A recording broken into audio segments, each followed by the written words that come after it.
Hey, this is episode number 45 of Gen X Amplified, and today it is another solo episode, yes, and I'm going to take some time to discuss and break down 5 key lessons that I learned from my time working at one of the most iconic brands ever, HBO.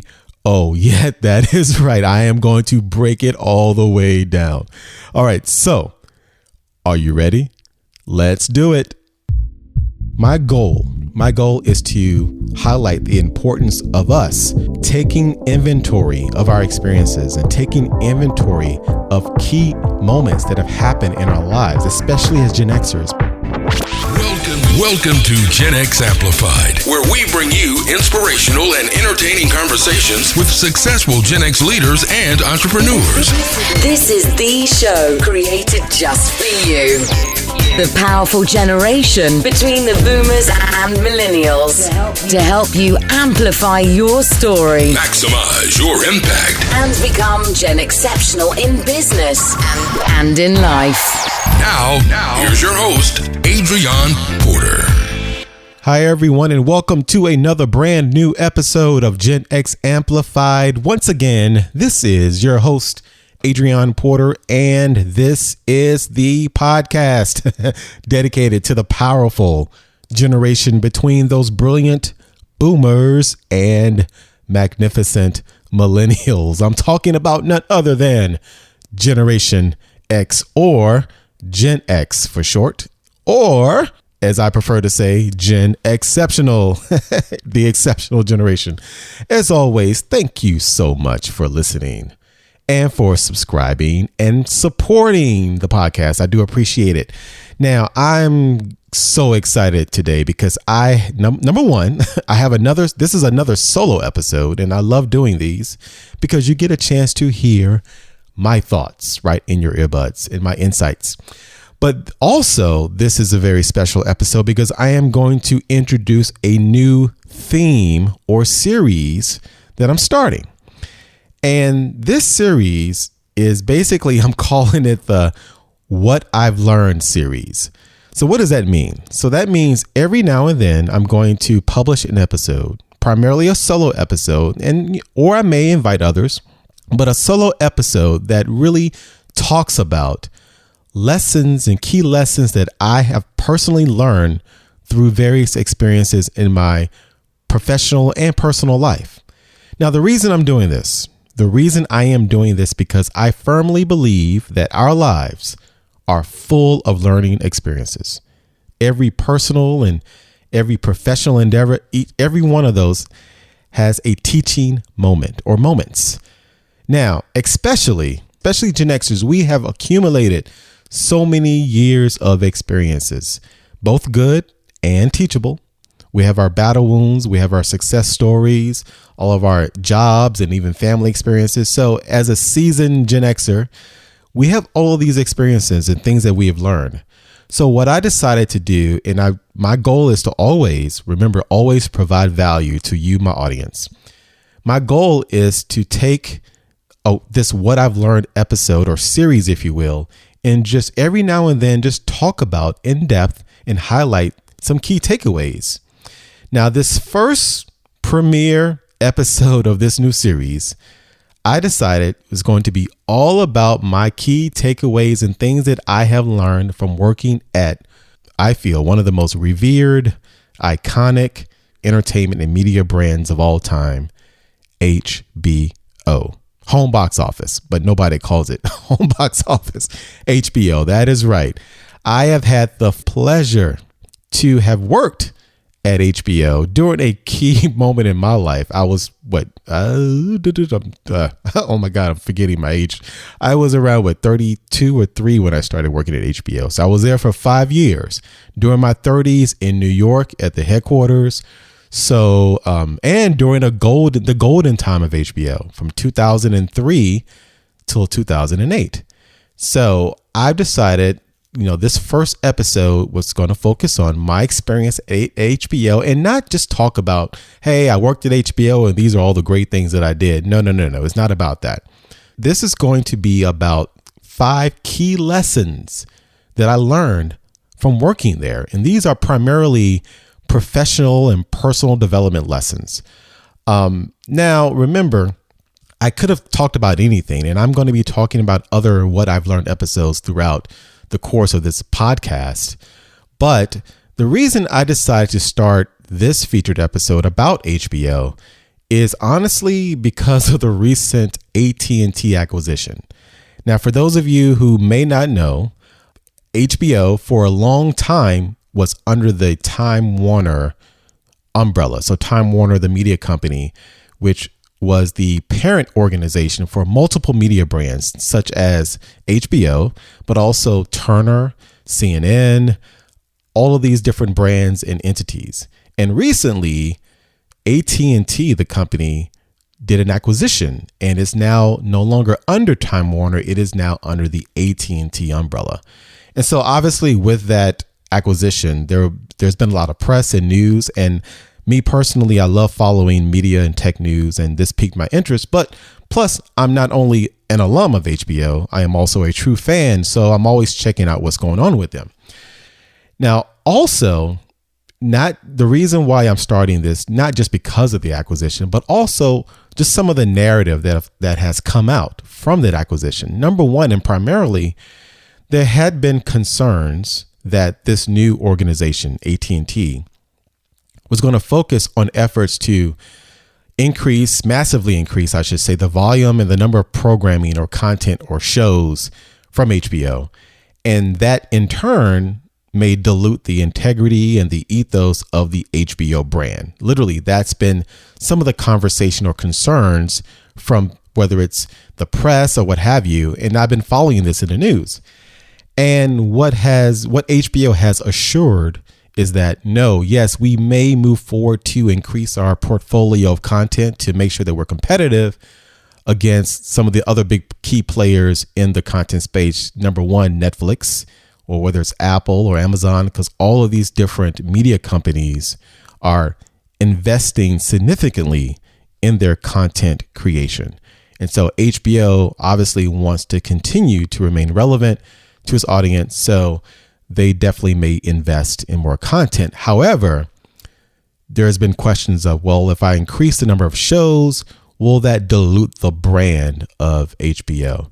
And I've always known that if they were to increase the number of shows, that the brand would be fine, because I've worked there, and I'm going to give you reasons why I feel the brand would be fine. So that's why I'm starting this series with 5 key lessons I've learned from working at HBO. So another reason is I'm starting with HBO because this is actually coming up on 10 years since I left HBO, which was, I believe, September of 2008. So 10-year anniversary of me leaving, and I do miss it. I'll be honest with you. I miss HBO. I miss New York. It was a great time. Yeah, during the golden years, Sopranos, Sex and the City, Curb Your Enthusiasm, The Wire, man, it was power-packed portfolio. And also, this was during that time prior to kind of the OTT or over-the-top dominance of Netflix and Hulu and so forth. So again, it was a different time when I was there, a different era.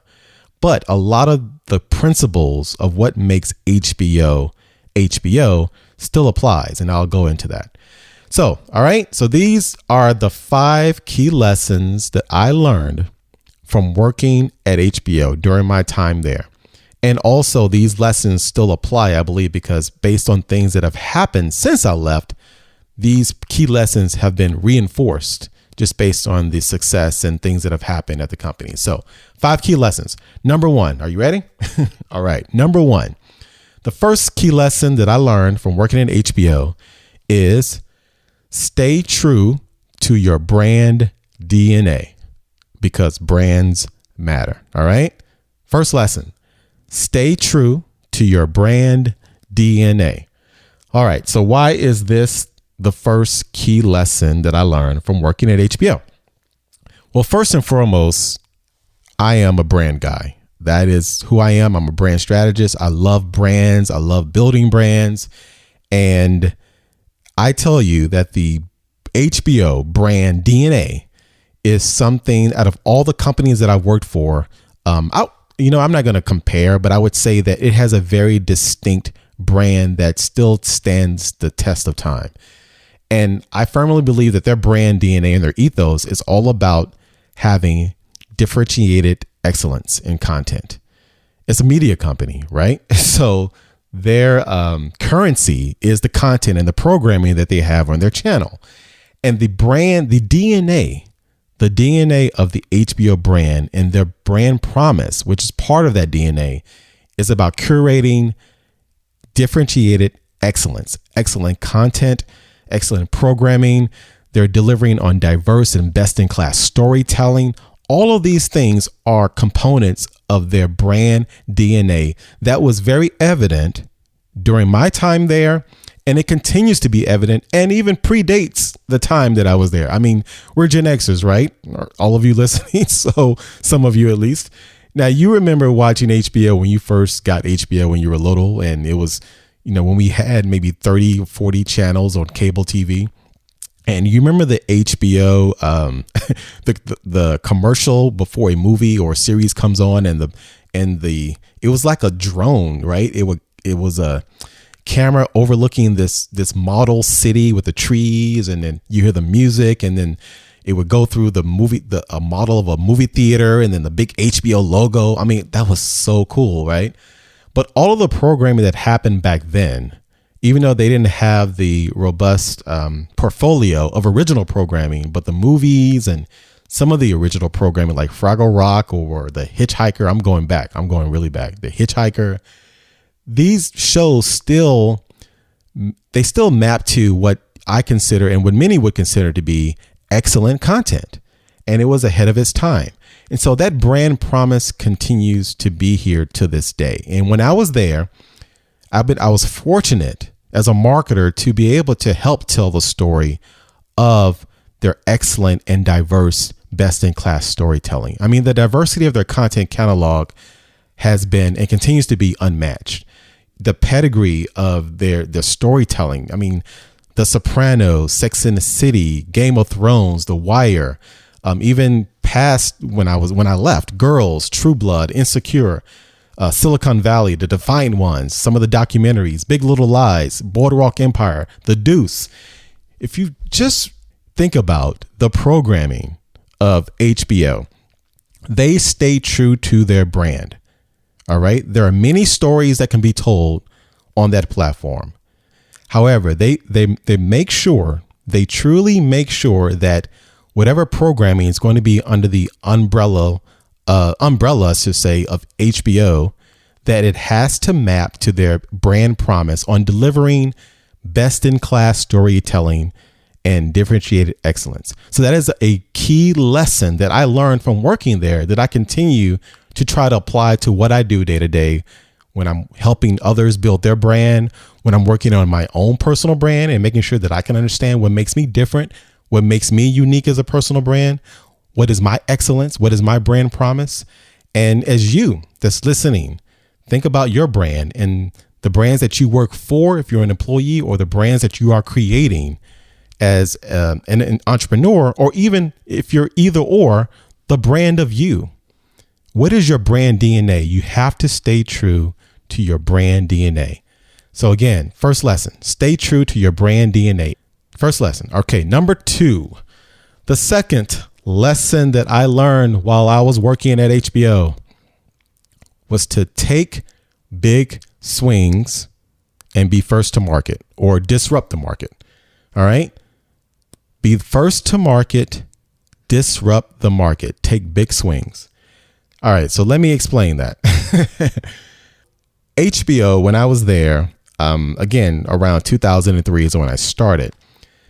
What was fortunate about my experience that I don't take for granted is that I was there during a key time where it was the beginning of a lot of the technological advances that are prevalent in all of media. For example, on-demand content, which we do take for granted every day. I mean, we watch our shows and content when we want it, how we want it, wherever we want it. SVOD, which stands for subscription video on demand. That means essentially the Netflix model. You pay for access to watch content whenever you want on demand, SVOD. Well, the very first SVOD on demand platform before Netflix, before Hulu, that you pay for, that's premium, that you pay to watch what you want to watch, happened with HBO on demand. That is right. I do believe so. I believe HOD for short, which what we called HBO on demand, launched around 2001, a couple years before I started, but it was still in its infancy stage. But there was nothing else like that in the marketplace. So subscription on demand.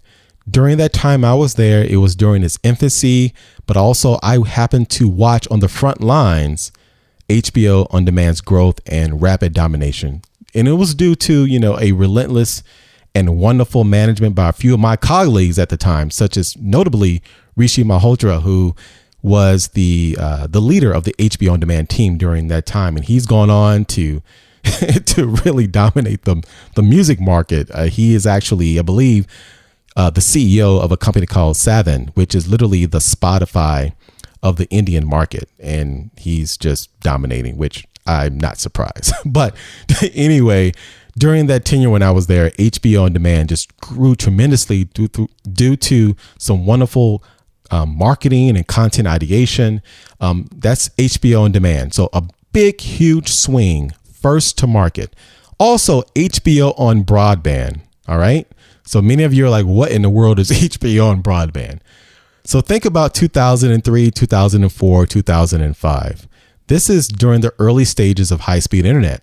Well, HBO went to market with the ability for customers to watch HBO content on their PC outside of the television, which was very novel at that time. Basically, that was the precursor to HBO Go, where you can watch your content beyond the set-top box, if you will. I was there during the time when we launched that product in a small market. I believe it was in Wisconsin or somewhere like that. But anyway, HBO on demand, the first of its kind, where you can really watch premium storytelling content beyond the television. And then obviously that turned into HBO Go. Then that turned into HBO Mobile. For actually HBO Mobile was a product that was launched in 2005 during the time that I was there. Again, first to market, the ability to watch content on your mobile device, launched in 2005 or 2006. Now remember those dates. This is before the iPhone launched. So this is before smartphones. So if you are imagining right now watching an HBO series or some sort of micro content from HBO on a little device before the smartphone, then you're probably wondering, what kind of experience was that? But that's okay. Hey, it may have been on a StarTAC Motorola or some sort of a small phone. Actually, our partner at the time was Singular Wireless, which obviously eventually became AT&T.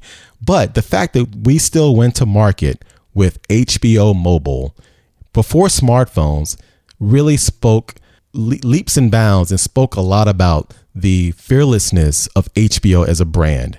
And so again, really great first to market example, HBO Mobile, who again was a great idea, actually was helped initiated through another former colleague of mine, Steve Pammon, and I'll talk a little bit more about him, but HBO Mobile, first to market. Then some content programming campaigns that came out that was really first to market. One of them was a campaign that I worked on because part of what I did when I was at HBO was to oversee the brand of Cinemax.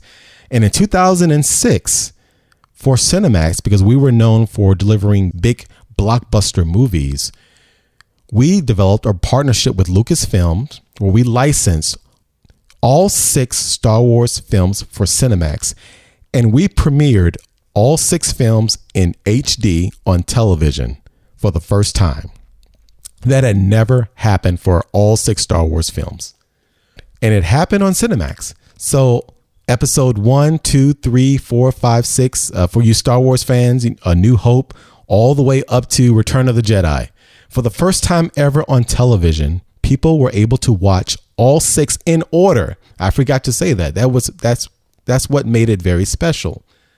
in order in HD. Now, this is 2006. So this is the early stages of HD. It happened on an HBO brand, which was Cinemax. And I was part of that campaign. And a funny story about that is that since it was a big campaign, we put out all the stops. And I called myself, as a marketing director at the time, I had commissioned for us to buy some voice chips. So we did a print campaign in Entertainment Weekly. I'm going to tell this story. And I decided to spend money to add some voice chips to have it included in the Entertainment Weekly magazine to promote the big event. And the voice chip was the voice of Darth Vader. So when you open up the magazine and you land on our ad to promote this campaign, you actually hear on one of the pages the voice of Darth Vader, where it's the breathing voice, the yes, right. So you can imagine how much that costs, and I'm surprised my boss let me get away with that. But anyway, I had to think about that.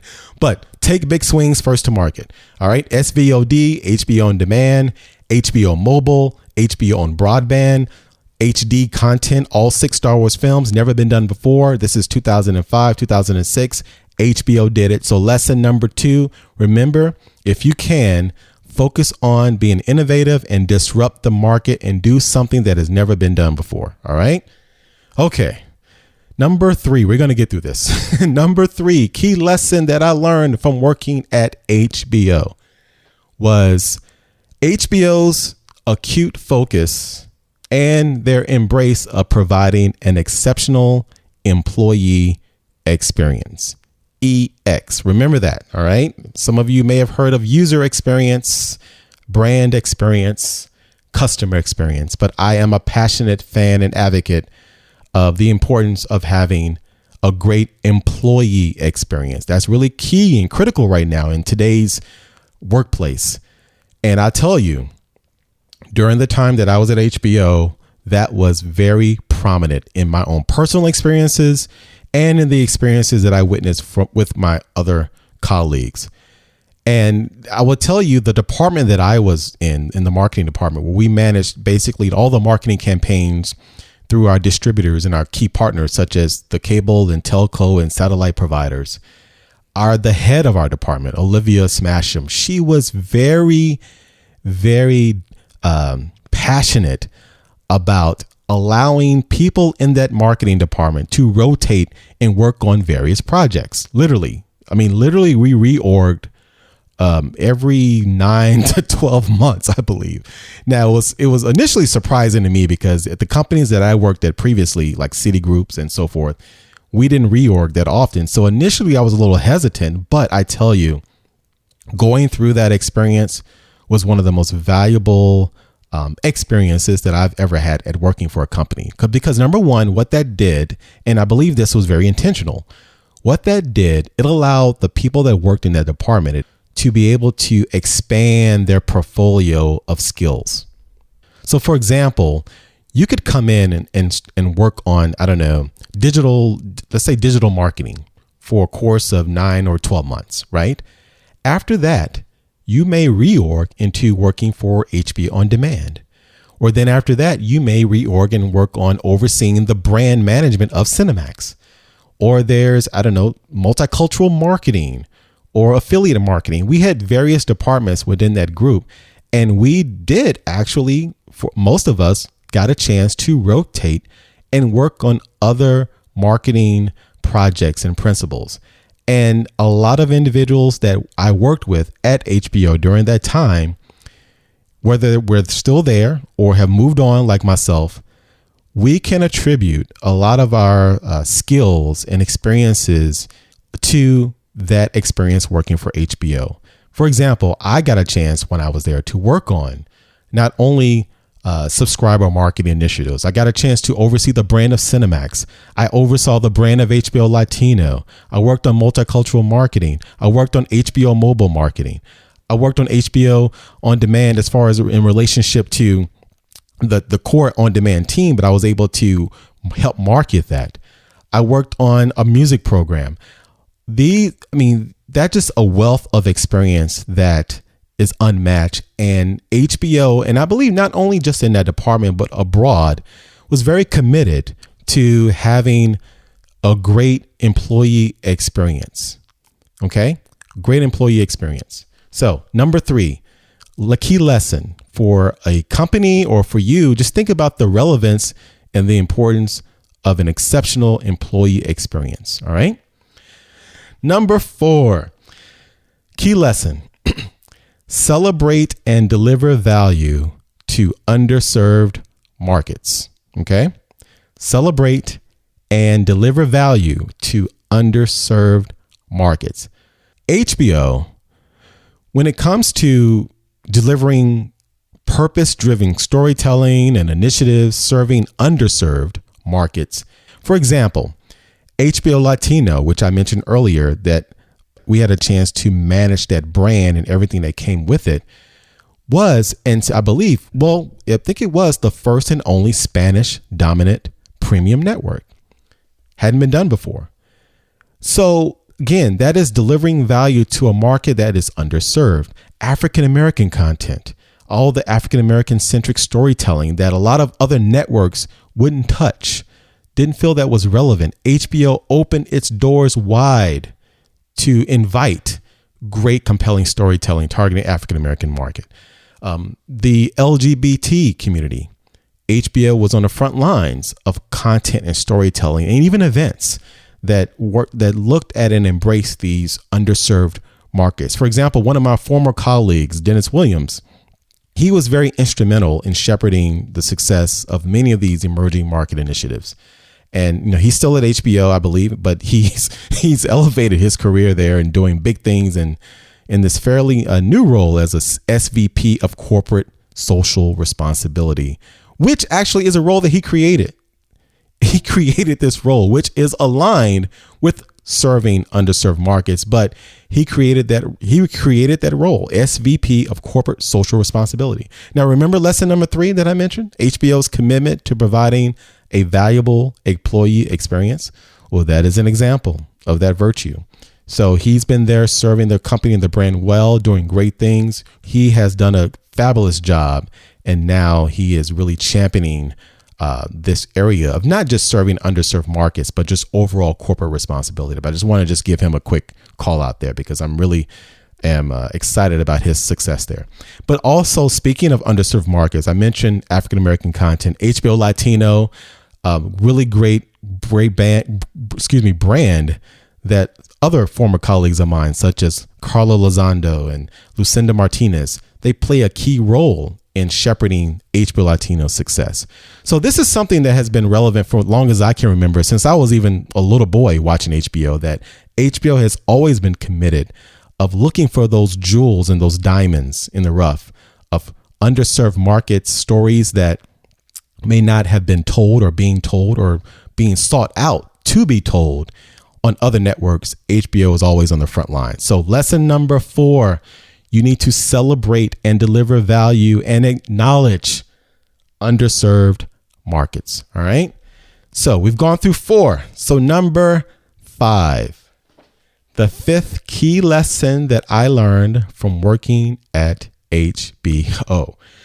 So this one is all about more of personal branding. So lesson number 5, the value of peer advocacy and 360-degree personal brand management. Okay. The value of your peers, your colleagues, your peer advocacy, and 360-degree personal brand management. This is all about managing and elevating your personal brand at work. So the reason I specify this as a key lesson, because HBO, especially during my tenure there, was a very collaborative environment. Again, I mentioned we rotated roles frequently and responsibilities had rotated and changed so we can increase those opportunities to work on different projects. And so when that happens, you get the opportunity to work with other colleagues in other departments that you may not have worked with the previous 3 or 6 months. When that dynamic happens, it's very critical for you to be very aware of your reputation and how you manage emotional intelligence, how you manage your personal brand, which all of those elements are really a function of personal brand. I mean, remember, your personal brand is really your reputation. It's the perception that's being crafted in the minds of other people that interact with you. So everyone has a personal brand, but you can be intentional in how you manage that personal brand.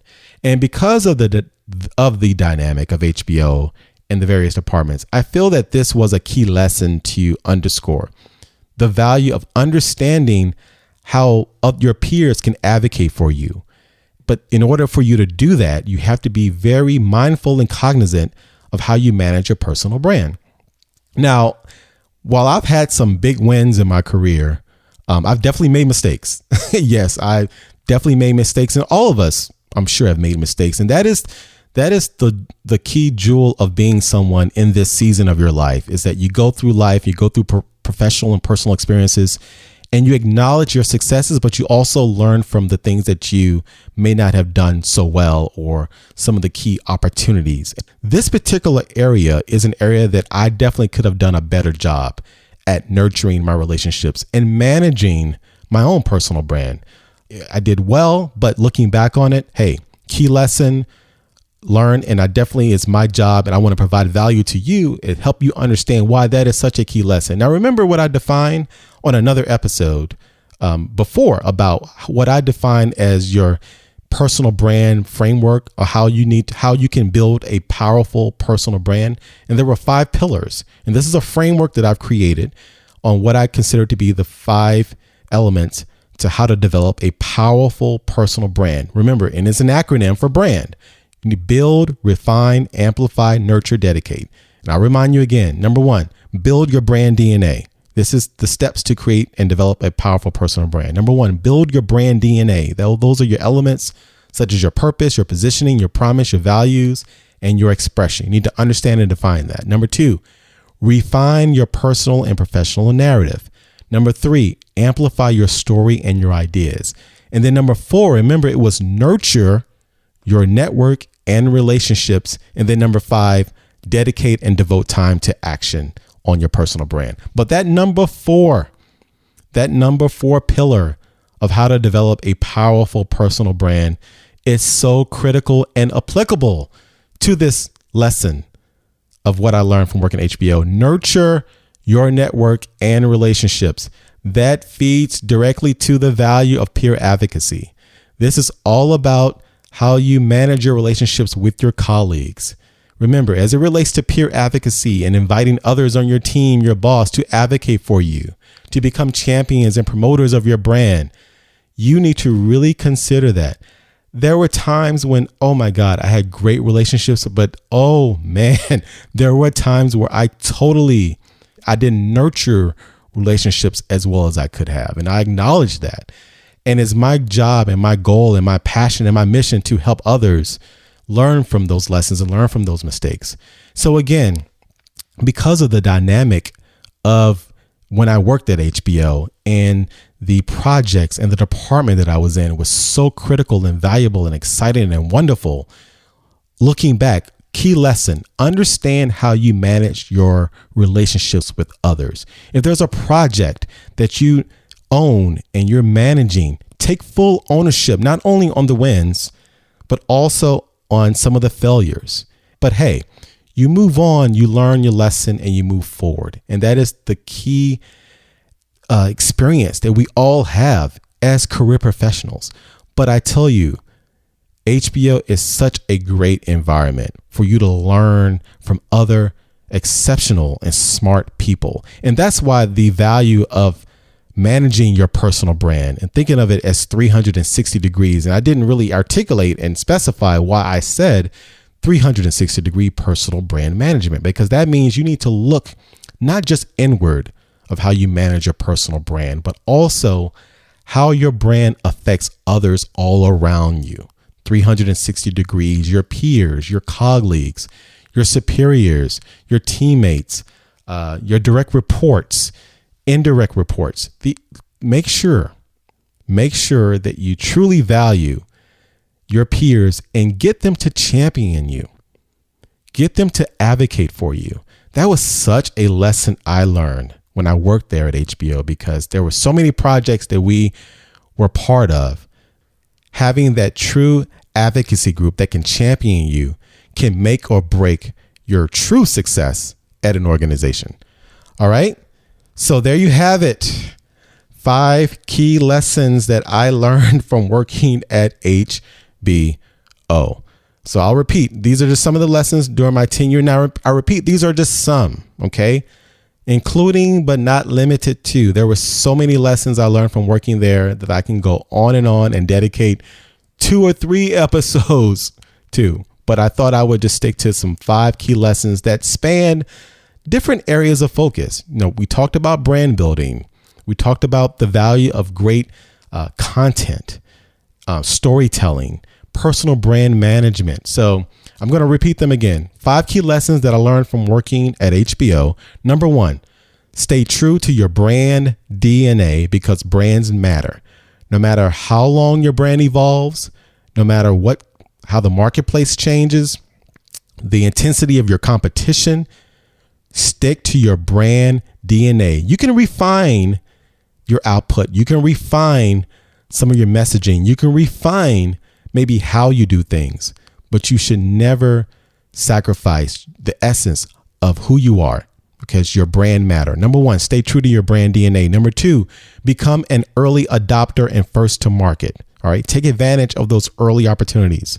Number 3, understand the value of a powerful employee experience. Provide your employees with a powerful experience. Number 4, embrace and celebrate and deliver value to underserved markets. And then last but not least, make sure that you understand the value of 360-degree personal brand management, perception management, and the importance of having a strong advocacy group with your peers. All right. 5 key lessons that I learned from working at HBO. Now, here we go. Now, I would not go any further, and I would be remiss if I did not give some shout outs to some key people that were instrumental in my experience there at HBO. Yes, I am about to drop some names, and I've already dropped a couple names earlier, but listen, while I have the mic, I will be honored to let everyone know who I feel are some of the key varsity players who were and still may be on the team of this great iconic brand of HBO. And I say this all the time, and I really believe that the true value of a brand is the sum total of the value and equity of each employee of that brand. Remember that. That is true. All right, so here we go.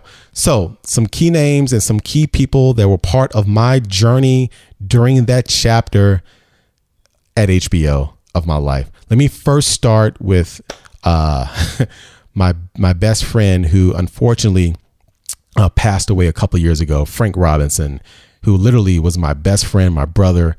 He was very instrumental in getting me into HBO. I had just met him very recently before I started HBO, and was telling him about my aspirations to join the company. And he was very instrumental in dropping my name and resume and talking to people. And ever since that moment in 2003, he and I developed a very strong, close relationship. And literally, he was my best friend. He's the best. He was my best man at my wedding. He's my firstborn's godfather. I'm his firstborn's godfather. Frank Robinson, he passed away a couple years ago, and I think about him all the time, but I want to make sure that I acknowledge him and who pushed and advocated for me. Okay, and then the rest of the HBO crew, and forgive me if I mispronounce titles, because it's been like 10 years since I left HBO. Lucinda Martinez, who is the SVP of multicultural and international marketing, who hired me and started my journey in media. I owe you huge gratitude and thank you so much, Lucinda Martinez. Olivia Smasham, who was the former EVP of marketing, the queen over the entire department that I worked for. Bernadette Alestia, now the president of global distribution, rock star, dominating. She oversaw our team. Great person. I mean, just killing it. remember I said president of global distribution. All right.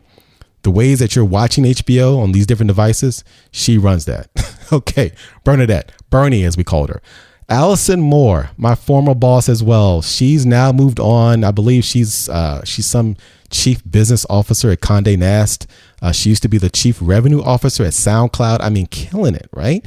Allison Moore, great working with you. Kristen O'Malley, loved working with her. I believe she's still there. Dennis Williams, I dropped your name earlier, man. I'm dropping it again. Who's still at HBO, who's SVP of responsibility, corporate, running things. Just congratulations, bro. Congratulations.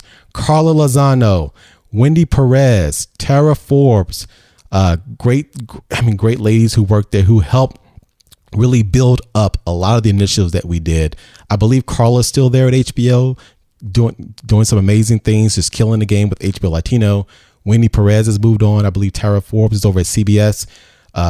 Kudos to you. Marvin Scott, Jason Malderick, Juliette Morris, who left early on during my tenure there, but was there when I started.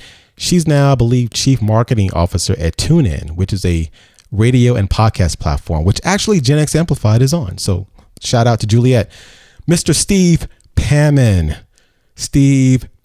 who was instrumental at starting HBO Mobile back in the day, who has moved on, and he's now the Chief Operating Officer who runs Parkwood Entertainment, which is the management company of some famous female entertainer who is a child of destiny, who previously was an inspiration to all single ladies out there, who served up and poured many glasses of lemonade and is currently on the run. I'm just going to leave that right there. All right. Steve Pammon, Courtney Monroe, who oversaw the advertising department at the time, killing it at National Geographic Channel now. She's the CEO of National Geographic.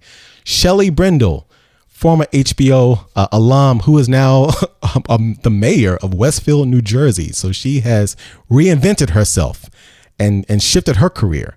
Rishi Malhotra, Mr. HBO On Demand, who's now heading up Savin, which is a music company. Danusha Savanji, Pollock Forbes, Ty Brewer, Keith Bernard, Sataya Smith, Lisa Berman, Lisa Tisdale, Doug Rosen, Joseph Giraldi, and to all of those who were not mentioned, but definitely not forgotten, I apologize. Charge it to my head and not my heart. All right. Those are my fellow HBO colleagues. I truly cherish the experience that I had with you during the tenure at HBO, and you all were a key element of those 5 key lessons that I learned. All right. So thank you so much. That was it. Thank you so much, as always, for listening. I truly hope that you did get some value from this episode. And again, this is the beginning of a theme that I'm going to revisit on other episodes and other articles. And it just won't be about a place that I've worked previously. It may be about a particular person, maybe about an experience that I learned key lessons from, or it may be about a school, anything. But my goal is to highlight the importance of us taking inventory of our experiences and taking inventory of key moments that have happened in our lives, especially as Gen Xers, because all of these experiences and battle wounds and success stories, all of these things help shape us to be who we are, and also provide a blueprint and a roadmap for our future. Okay. You have to remember that it provides a roadmap, because these key lessons can help us understand what things we should do, what things we shouldn't do, and where to focus on. All right. It's all about taking inventory of your journey, both personally and professionally, and calling out those key lessons and tips and insights. And as Gen Xers, as I just mentioned, our unique and extensive experiences give us those plenty of valuable nuggets and lessons to guide us.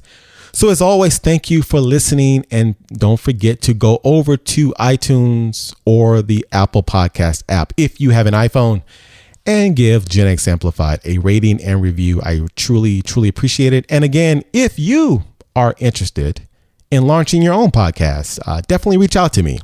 You can also go to my personal website at adrionporter.com to hear more about my podcast consulting services. I help people launch their own podcast, just like this one. And there are other ways we can work together, such as corporate brand development. I work with companies on brand development and speaking and workshops and employee engagement, especially targeting the mid-career and Gen X leaders, and individual coaching and the like. So check out adrionporter.com and you can learn more about that. But as always, thank you for listening. And remember, this is more than a podcast. This is a movement. Take care. Hey, so I wanted to get quickly back on the mic because right after I signed off, I just remembered some additional names that I did not mention, and I cannot believe it. And this is the risk that you run when you try to name everybody. And I knew that I was going to miss some people, and I still may, but I'm going to quickly try to go through some additional names. And these are people who were so instrumental in my journey during my time at HBO. And I cannot believe I failed to mention some of you. Number one, Tanya Curry McMichael, definitely Tanya Curry. Ashmi Dang, let's see, Jeff D'Alessandro, Larry Lafreri, Ariel Paredes, Venus Dennison, Patricia Para-Haddon, Caroline Gingerich, Mae Mountcastle Webb, Kara Thomas, Brady Gunderson. I'm about to go really fast, y'all. Okay. Mike Murray, Cecile Cross Plummer, Gabrielle Shea, Diana Omero Castro, Ayanna Walker, Elaine Brown, Stefan Lohman, Maureen Lohman, Greg Williams. Let's see, who else? Kristen Knezevich. I believe I mentioned all of you and I forgot you. My apologies. But you know what? I'm also going to mention, definitely last but not least, the current chairman and CEO of HBO, Mr. Richard Pepler. During the time when I was there, he was the head of communications. And I remember participating in maybe a couple of meetings with him. He was so much higher up at a level beyond that I was. But I wanted to definitely give him a shout out because I truly love the work that Mr. Pepler has been doing at the helm of the brand. And he's really been key at driving a lot of the recent unprecedented growth of the network. So Richard Pepler, chairman and CEO of HBO. You guys rock. Keep going. I'm a fan. Always will be a fan. And that's it. All right, guys. Thank you so much. Thank you for listening. Go out, be great, strive for greatness, maximize your impact, and become Gen Exceptional at work, in business, and in life. Take care.